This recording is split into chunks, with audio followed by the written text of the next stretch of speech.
Hello people, welcome to my YouTube channel Free Management Education. Today we will discuss about product pricing methods, and here in this lecture I will cover all the product pricing methods that are available in marketing management. Okay, from markup pricing to market skimming pricing to loss leader pricing to promotional pricing, every pricing methods will be discussed here. So stay tuned and watch the whole video if you want to learn all of them. Moving on. So now comes the steps in pricing policy. You should know all the steps because these types of questions have already been asked in UGC NET Management, like which step comes after which step. Okay. So at first is selecting the pricing objective, like what will be my objective when I'm willing to sell this product? Who am I targeting? Okay. Then determining the demand, what is the estimated level of demand in the market?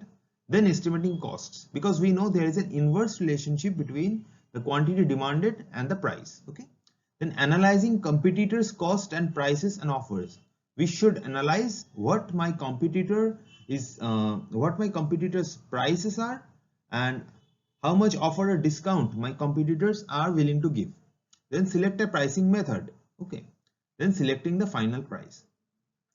There is 3 C's of pricing method you should know. First is cost function or cost, only cost. It sets a floor price, that is a lower boundary or the least possible price of that product that I am willing to sell. So here is no possible profit at this price. Then comes competitors' prices and prices of substitutes, obviously. That is the orienting point, that at this point I will make necessary changes or modifications in my product pricing. Then comes customer assessment of unique product features. Okay, here customer is the king. Then customer assess the product features. It establishes the ceiling price. Okay, that is the maximum level, the upper boundary. Okay, no possible demand at this price. Okay, so moving on. So now comes the actual core part of this lecture, the methods of pricing. The markup pricing first. Okay, here the prices are fixed by adding a margin to the cost price. We know the cost price, then we add something to the cost price, that is a margin. We are adding a margin to the cost price. Okay? The markup or the margin differs from product to product depending upon the unit cost of the product and other factors. Okay? Higher the unit cost, higher the markup. Okay, and vice versa. The assumptions under this method is that demand can be known accurately, but costs can be known. You should know these assumptions. Okay, here when all the firms in this industry use these pricing methods, prices tend to be similar and price competition is minimized. Okay. So also, many people feel that this method is fairer to both buyers and sellers, as this method does not let the seller take advantage of the buyer during the time of high demand. Because if every firm in the industry use the same pricing method, then price will be similar, right? Then if the price is similar, then the seller cannot take advantage of the buyer during the time of high demand because prices are all similar. But one disadvantage of this method is that it ignores the demand level. Okay, it ignores the perceived value.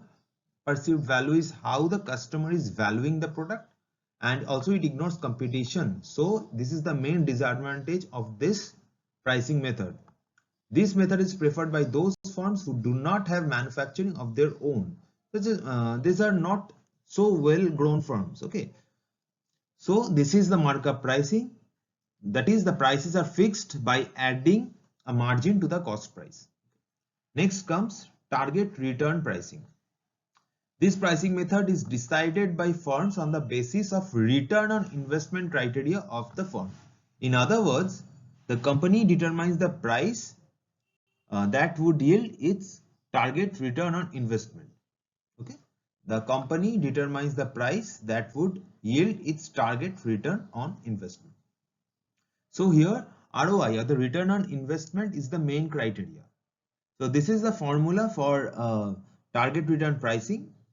It is obtained as unit cost plus desired return into invested capital divided by unit sales. Okay, but for this you should know the unit cost, you should know the unit sales, the desired return, you should know all this. Okay, This method uses a rational basis to arrive at markup. You can see that in the above markup pricing, there is no particular rational method because it ignores demand level, it ignores the perceived value and competition. So this method is rational compared to the markup pricing. Okay, the rate of return of the funds employed is a function of markup as well as the turnaround of the capital employed. The rate of return, which I have already said that return on investment is the criteria. Therefore, the rate of return of the funds employed or the investment is a function of markup. The function of markup price as well as the turnaround of the capital employed. Turnaround of the capital employed means that the capital which I have invested, in how much time that capital will be returned to us. Okay, but this method ignores the price elasticity and competitors' prices. This ignores price elasticity and competitors' prices. In markup pricing, it ignored demand, it ignored perceived value and all others. Okay. Also, rate of return in this method is calculated on the level of production and sales assumed. Okay, you can see from the formula that they have assumed the unit sales, the unit cost, the desired return, they have assumed it. Okay, so any change in these figures will change in the rate of return also. So the markup pricing is the prices are fixed by adding a margin to the cost price, and in target return pricing, this pricing method is decided by the firms on the basis of return on investment criteria. Okay, so these are the two initial methods. Moving on. Next comes the market skimming pricing.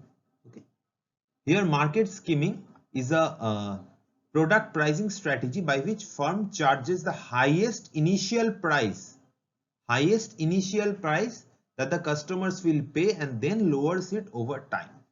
Okay, I hope you got it. As the demand of the first customers is satisfied and competition enters the market, the firm lowers the price to attract another more price sensitive segment of the population.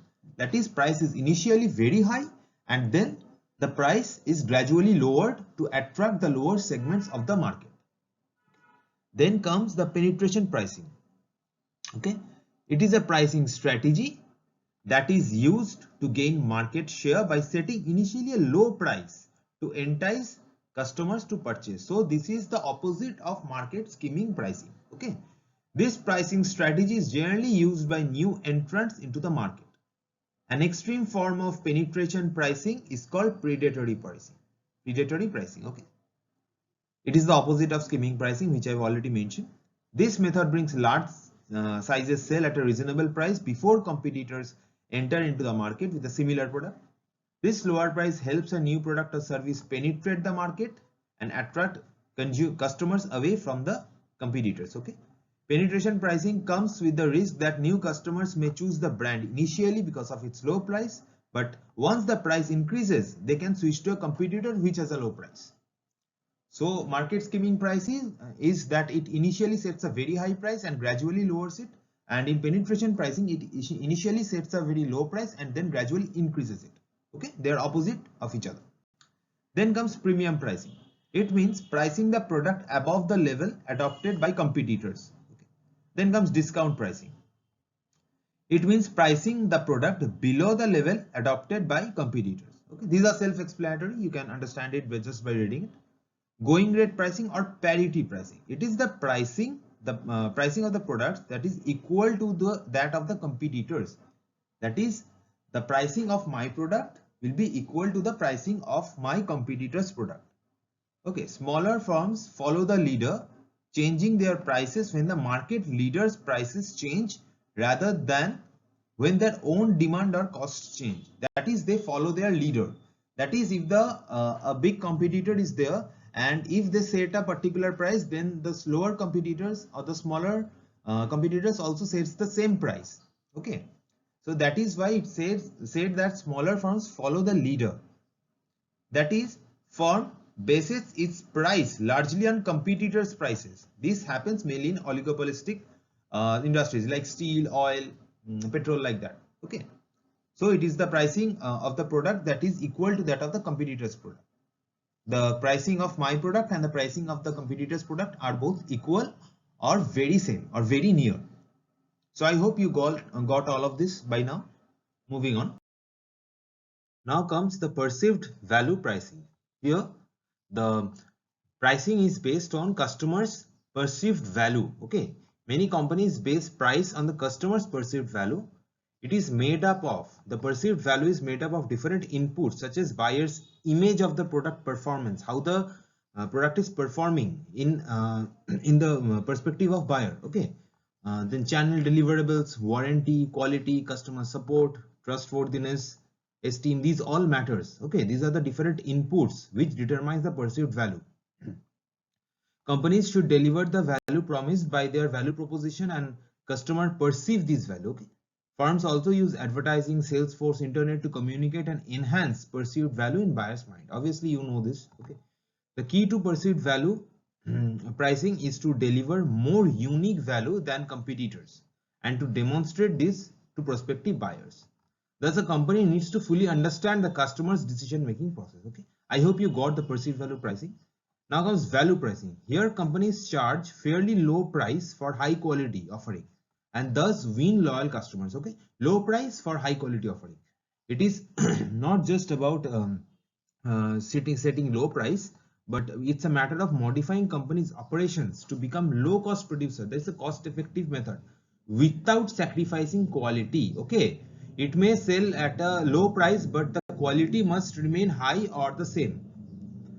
EDLP, it stands for everyday low pricing. Okay, everyday low pricing. A retailer using EDLP charges a constant low price with little or no price promotion or special sales. Okay, it always charges a constant low price, but there is no sales promotion. Okay, there is little or no sales promotion. Constant prices eliminate week to week price uncertainty and high low pricing of promotion oriented competitors. Okay, then comes tender pricing.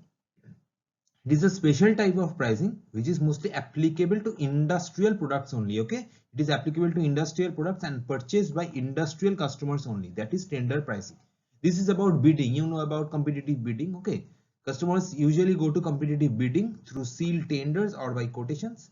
The firm bases its price on expectations of how competitors will price rather than on a rigid relation to firm's costs or demand. That is, the firms base its price on how competitors will price, how competitors will offer the sale, how competitors will give discount or not. Okay, then on a rigid relation to the firm's costs or demand. That is, firm does not care much about its costs or demand, but it cares more about how competitors will price the product. That is tender pricing. Okay, now comes the auction type pricing. Here there are three types: English auctions or ascending bid, Dutch auctions or descending bid, and sealed bid auctions. Okay, English auctions, there are one seller and many buyers. On various online sites, the seller puts up an item and bidders raise the offer prices until the top price is reached. The highest bidder gets the item. It's pretty simple. Then comes Dutch auctions or descending bids. Here one seller and many buyers, or one buyer and many sellers. That is, there are two kinds. But in the first kind, that is in one seller and many buyers, an auctioneer announces a high price for a product and then slowly decreases the price until a bidder accepts. Okay. In the second kind, that is in one buyer and many sellers, what happens there? The buyer announces something he or she wants to buy and potential sellers compete to offer the lowest price. Okay, it's pretty simple. I hope you get it. Then comes sealed bid auction. It is a type of auction process in which all bidders simultaneously submit sealed bids to the auctioneer so that no bidders knows how much the other auction participants have bid. Okay, here all bidders have bid simultaneously and no bidders know that how much the other auction participants have bid. Okay, pretty simple. It refers to a written bid placed in a sealed envelope. Okay, the sealed bid is not opened until the stated date at which all the bids are opened together. At the stated date, all the bids are opened together. Okay, not before that. The highest bidder is usually declared the winner of the bidding process. And sealed bid auctions are generally used in bidding for government contracts. Okay, they are generally used for bidding in government contracts. Then comes psychological pricing. It's a pricing strategy that impacts the subconscious mind of the consumer. that includes pricing the goods and services slightly lower than a whole number. Okay, for example, a commodity's price is rupees 99 instead of rupees 100, although the price is slightly lower, but however for the consumer it is 2 digits. Okay, 99 is 2 digits and not 3 like 100. This is the psychological pricing, this is the psychological tricks. Okay, therefore it will be more attractive to consumers if rupees 99 will be charged for the given commodity and not rupees 100. Okay, this is psychological pricing. Then comes prestige pricing. Okay, it is a practice of keeping prices higher than the normal, as this strategy works in attracting customers who link that high prices with superior quality of products. You know these types of customers, that high price means higher quality. Okay, then comes the geographical pricing. Okay, so this involves the company in deciding how to price its products to different customers in different locations and countries. In some cases of global trade, the consumers sometimes offer other items instead of paying in hard cash. Okay, this practice is known as counter trade. Okay, where the consumer sometimes offer other items instead of paying in hard cash. This process is called counter trade. That is barter system is one of them. You know barter system, that is direct exchange of goods between buyers and sellers with no money and no third party involved. If I give you something, you give me something, but no money is involved. Then comes the compensation deal. Okay, here the seller receives some percentage of the payment in cash and the rest part in products. Then comes buyback arrangement. Here the seller sells a plant or equipment or technology to another country and agrees to accept as partial payment in products manufactured with the supplied equipment. Okay, he sold plant, equipment, technology to another country, and he accepts that he will receive the payment in the products manufactured with the supplied equipment. Okay, this is buyback arrangement. Then comes offset. Here the seller receives full payment in cash for a sale overseas, but agrees to spend a substantial amount of money in that country within a stated time period. Okay, so this is all the 4 geographical pricing techniques like barter, compensation deals, buyback arrangement, and offset. They are counter trading techniques. Okay, I hope you get it. These are all simple. Just go through the lines, you will understand the core meaning of it. Then comes discount pricing and allowances. This is also easy. You know discounts and allowances, they result in deduction from the base price. Most companies will adjust their list price and give discounts and allowances for early payment, volume purchases, and off-season buying.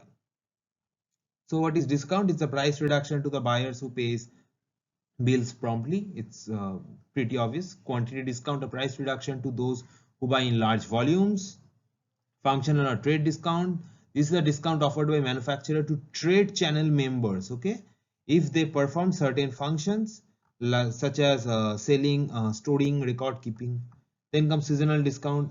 It is a price reduction to those who buy merchandise or services out of season or in season of lower demand. When there is a season of lower demand, then price reduction or discount is given. This happens in hotels, motels, or airlines. They offer seasonal discounts in slow selling periods. Okay. Then comes allowance, an extra payment designed to gain reseller participation in special program. It is a extra payment that is given to gain the various sellers, that is gain reseller participation in special programs like trade-in allowances and promotional allowances. Trade-in allowances are granted for turning in an old item when buying a new one. You know this. Promotional allowances, our dealers are participating in advertising and sales support program. So these are pretty obvious. Just go through them, you will understand it. So first comes the product mix pricing. So what is a product mix? I have already uploaded a video on product mix. Please watch it. Okay. The product mix is the collection of all those products and services that a particular company offers in the market, that a particular company offers for sale. Okay. Here the firm searches for a set of prices that maximizes profits on the total product mix. So there is a modifying of price setting logic when the product is a part of the product mix. So you'll understand this with different examples, and there are different product mix pricing methods. Like first one is the product line pricing. Okay, here the strategy is used for setting the price for the entire product line. Suppose the clothing line is setting the price for the entire product line of the clothing line. Okay, so product line pricing is setting the price, okay, setting the price on the base of cost differences between the different products in a product line. Setting the cost differences between the different products in the same product line actually, or setting price steps between product line items. This is most important, setting price steps between the product line items. For example, Big Bazaar might carry men's jeans at 3 price levels. Okay, that may be rupees 899, rupees 1099, and rupees 1599. That is, it is setting price steps between the product line items. In jeans, there are 3 price steps. Okay, so product line pricing is this, setting price steps between product line items.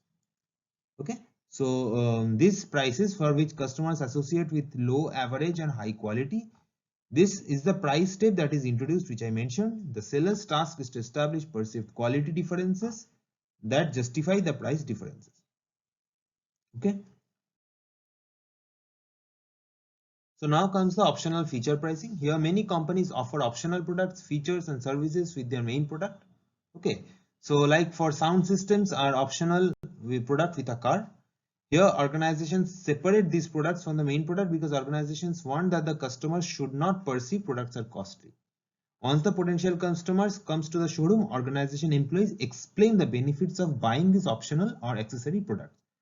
Like if you go to a showroom to buy a iPhone, okay, I have heard that they give the headphones separately. Okay, you have to buy the headphones or the chargers separately.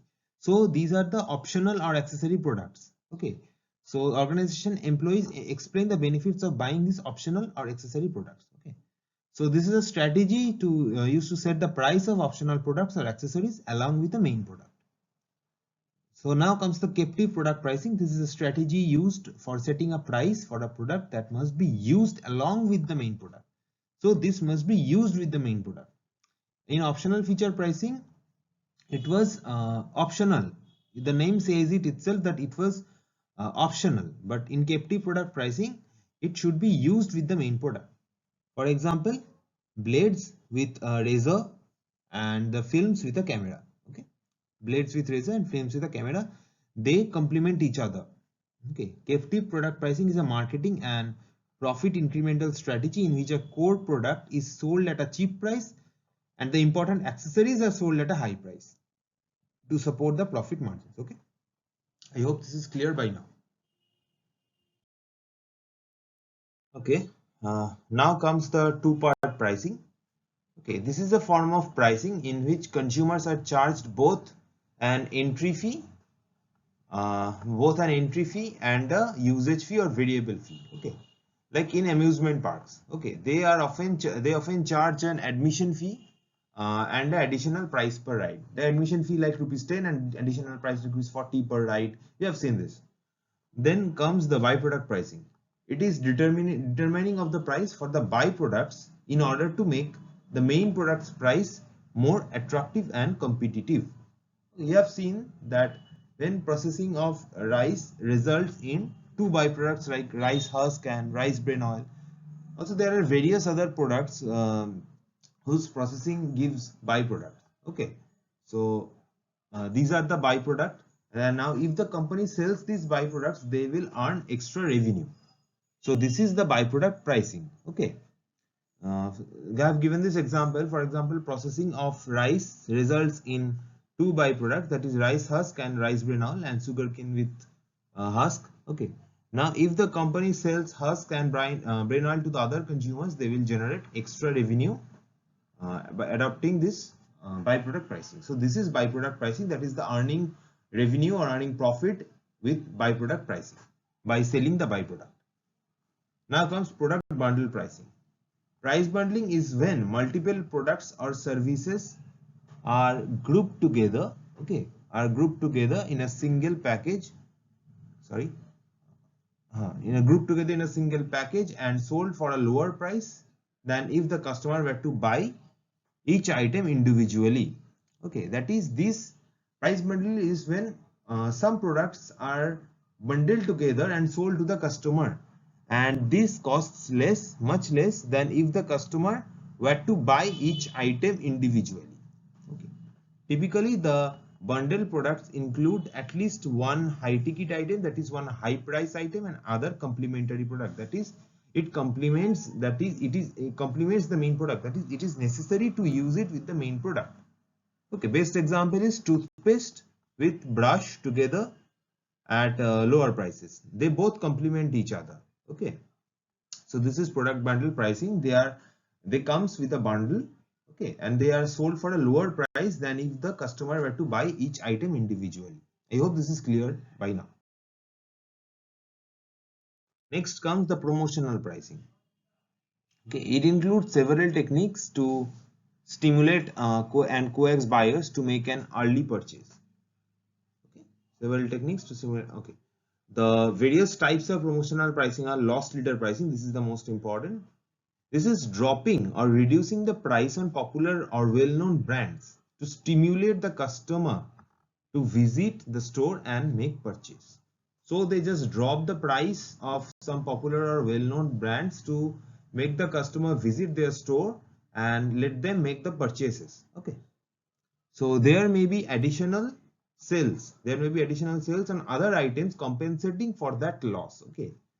The manufacturers of these brands obviously doesn't approve of their products being used as loss leaders. Okay, that's why it is said loss leader pricing.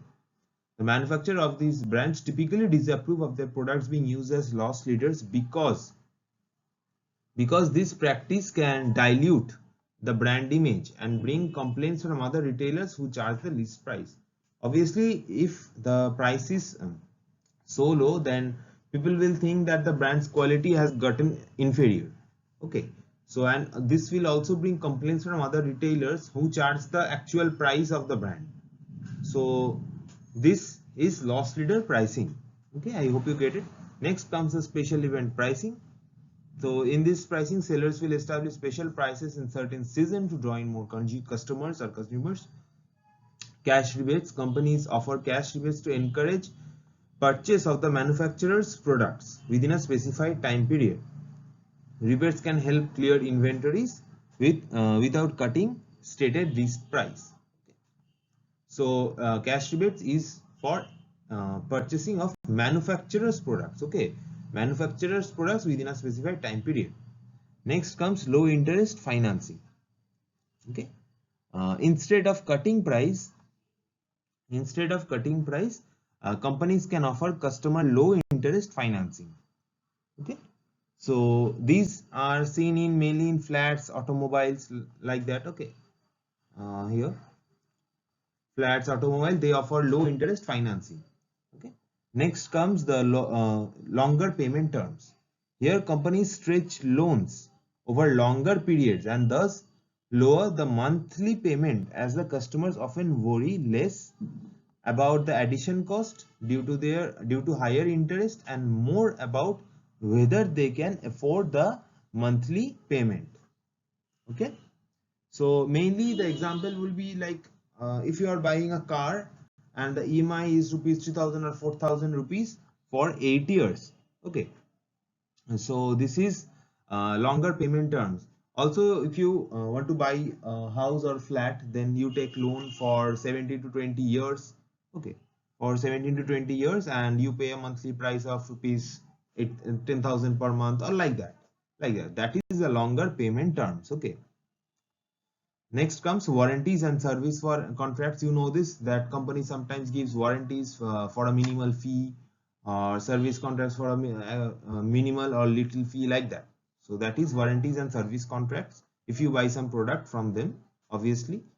Then comes the psychological discounting. Okay, this strategy sets an example. This strategy sets an artificially high price and then offers the product at substantial savings. Okay, for example, you have seen in Amazon or in also Flipkart or also many other online websites, like this was rupees 900 or now rupees 500, this was rupees 1000, now rupees 300, like that. These are psychological discounting. This makes you think, oh, I am getting the product at such a low price. Okay, this is psychological discounting.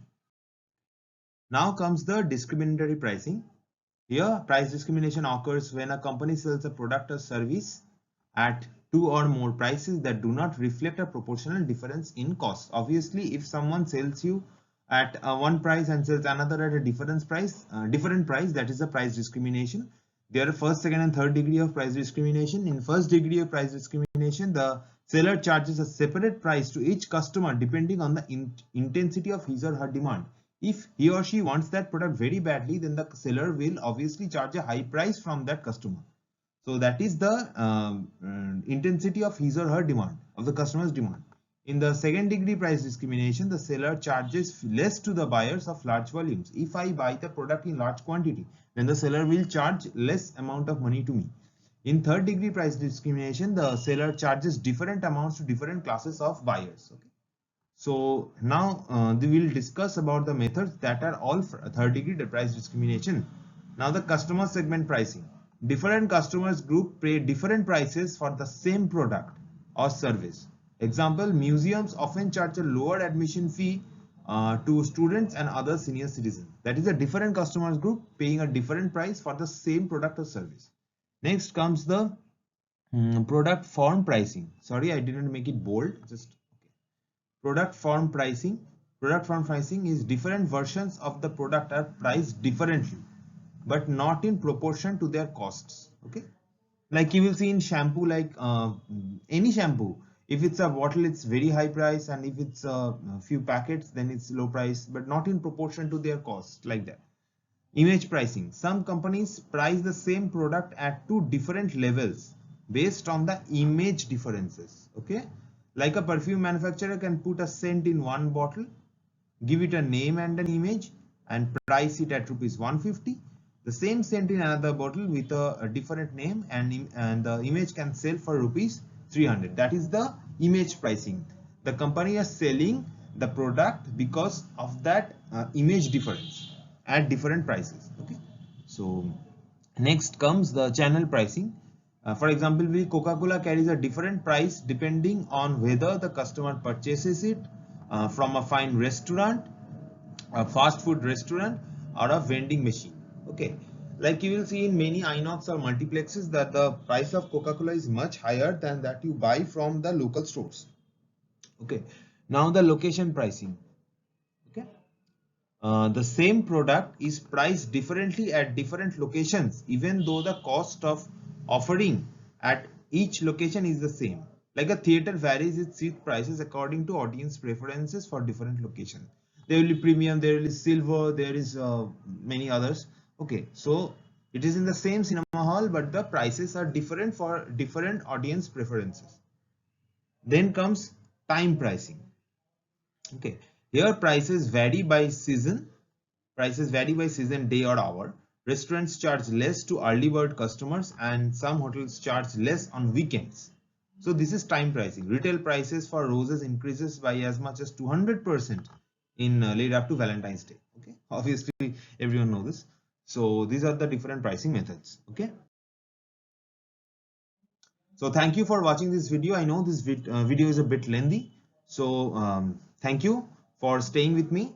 My email ID is given in the description box, and if you want some specific videos on some specific topics, feel free to comment or reach out to me. This is a new channel, Free Management Education. Please like, comment and subscribe if you wish to. Thank you. Stay safe. Take care of your family.